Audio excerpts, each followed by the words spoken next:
हर एक कार्यक्रम का, हर एक गैदरिंग का, हर जगह पे जब कुछ लोग इकट्ठा होते हैं तो उसका कुछ न कुछ एक मंतव्य होता है, कुछ न कुछ उसके पीछे एक उद्देश्य होता है।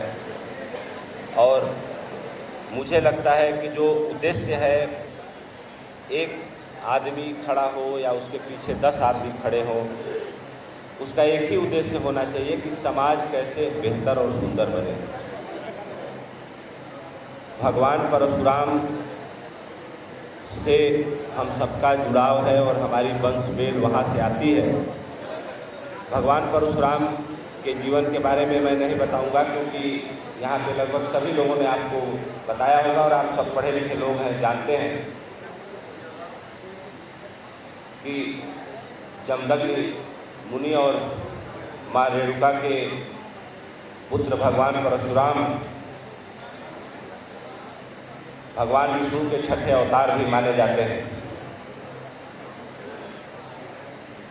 और जिस तरह से एक तरफ अपने पिता की आज्ञा पूरा करने के लिए उन्होंने अपनी ही माँ का वध किया, दूसरी तरफ पिता ने जब कहा कि वर मांगो तो वर स्वरूप अपनी माँ का जीवन भी वापस मांग लिया।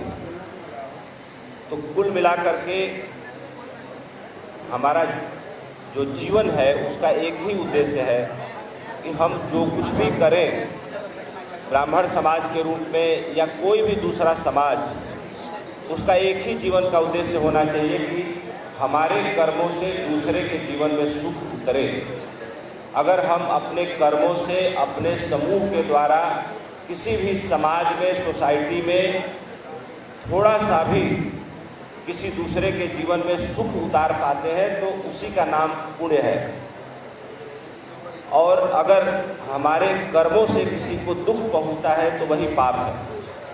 किसी भी समाज का, गैदरिंग का एक ही उद्देश्य होना चाहिए कि तुलसीदास जी ने भी कहा कि परहित सरिस धर्म नहीं भाई, पर पीड़ा नहीं समधिकाई।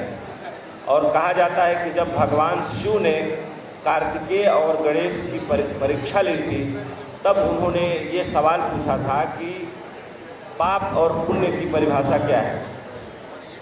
तो भगवान गणेश बुद्धि में बड़े चपल और चतुर थे। उन्होंने कहा था कि हे पिताश्री, पुण्य वो है, परोपकार से बड़ा कोई पुण्य नहीं, और बिना वजह किसी को दुख देने से बड़ा कोई पाप नहीं।